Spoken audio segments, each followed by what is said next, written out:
आज Doubtnut app download करें। Doubtnut पर अपने सभी गणित, रसायन विज्ञान, भौतिक विज्ञान और जीव विज्ञान के डाउट्स का करो सफाया। बस प्रश्न की फोटो खींचो, एक ही प्रश्न को क्रॉप करो और तुरंत वीडियो सोल्यूशन पाओ। अभी डाउनलोड करें। नमस्कार दोस्तों, हमसे पूछे गए निम्नलिखित कथनों की यहाँ पर विवेचना करनी है। कथन एक कहना चाहता है कि विद्युतीय बल रेखा एक दूसरे को काटती नहीं है।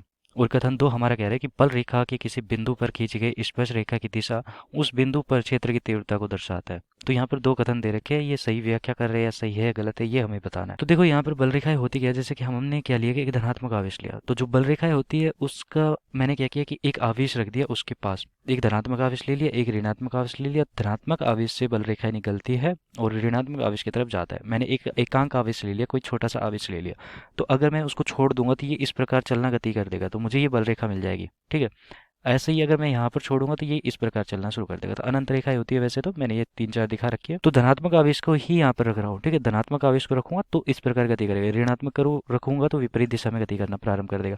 क्योंकि धनात्मक आवेश को क्या करते हैं, प्रतिकर्षित करेगा। ये वाला आवेश हमारा धनात्मक जो आवेश है इसको ये प्रतिकर्षित करेगा, तो ये प्रतिकर्षित हो रहा है और यहाँ पर ऋणात्मक आवेश इसको आकर्षित कर रहा है, तो इस लाइन के थ्रू इस लाइन की तरफ ये चलना, ये पथ को अनुसरण करना प्रारंभ कर देगा। अब कोई भी बिंदु ले लेते हैं हम, इन बल रेखाओं का कोई भी बिंदु ले लेते हैं। तो ये बिंदु अगर मैंने ले लिया P, इस बिंदु पर केवल एक ही, देखो अगर इस पर मैं कोई स्पर्श रेखा खींचता हूँ इस प्रकार, अगर यहाँ पर मैं एक स्पर्श खींचता हूँ इस प्रकार, यहाँ पर खींचता हूँ एक बिंदु पर स्पर्श रेखा इस प्रकार, तो स्पर्श रेखा क्या बताती है, ये बताती है कि किस तरफ हमारा ये वाला आवेश गति करेगा। तो एक तरह से ये बता रही है खींची गई स्पर्श रेखा उस बिंदु पर क्षेत्र की तीव्रता को दर्शा रही है। तो ये हमारा विद्युत क्षेत्र की तीव्रता को दर्शा रही है और क्षेत्र की तीव्रता पर हम आवेश रख देंगे तो ये उसी तरफ गति करना प्रारंभ कर देगा। ठीक है, तो ये गति की दिशा बता रही है एक तरह से।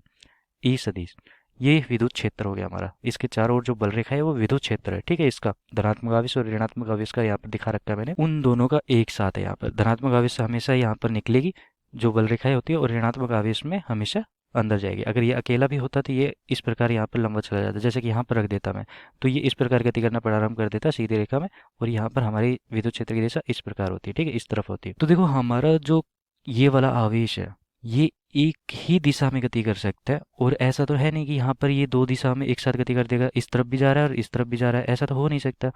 तो हमारा मतलब कि जो विद्युत क्षेत्र होता है एक ही दिशा में होता है। ठीक है, दो दिशाएं नहीं हो सकती एक विद्युत क्षेत्र की यहाँ पर।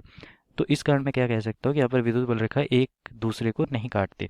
अगर मैं दूसरी बल रेखा यहाँ पर ले आता तो वो क्या करेंगी, एक दूसरे को काट रही है। इसका मतलब कि इस पर मैंने एक स्पर्श रेखा खींची और इस पर मैंने एक स्पर्श रेखा खींची, तो ये विद्युत क्षेत्र दो दिशाएं बता रही है, जबकि एक बिंदु पर केवल एक ही विद्युत क्षेत्र की दिशा होती है। तो ऐसा नहीं हो सकता। ठीक है, तो यहाँ पर कह रहा था कथन एक, विद्युतीय बल रेखा एक दूसरे को काटती नहीं है। तो ये मैंने समझा दिया क्यों नहीं काटती, क्योंकि दो विद्युत क्षेत्र की दिशा नहीं हो सकती है। ठीक है, एक ही बिंदु पर। और बल रेखा के किसी बिंदु पर खींची गई स्पर्श रेखा की दिशा, तो देखो स्पर्श रेखा की दिशा क्या बताती है, यहाँ पर उसकी तीव्रता की दिशा को बता रही है। तो तीव्रता की दिशा को बता रही है, तो एक बिंदु पर दो तीव्रताएं नहीं हो सकती। तो यहाँ पर कथन भी हमारा सही है, कथन एक और कथन दो भी सही है। और कथन दो से मैं एक की व्याख्या भी कर पा रहा हूँ यहाँ पर, तो हमारा विकल्प कौन सा सही हो जाएगा यहाँ पर, कथन एक और कथन दो यहाँ पर क्या सही है। ठीक है, और सही व्याख्या भी कर रहा है यहाँ पर, तो ए विकल्प यहाँ पर पहले ही सही हो गया हमारा। धन्यवाद। कक्षा 6 से 12वीं से लेकर नीट, IIT, JEE वो एडवांस के लेवल तक 1 करोड़ से ज्यादा छात्रों का भरोसा। आज ही डाउनलोड करें डाउटनेट ऐप या व्हाट्सएप करें अपने सारे डाउट्स 8400 400 400 पर।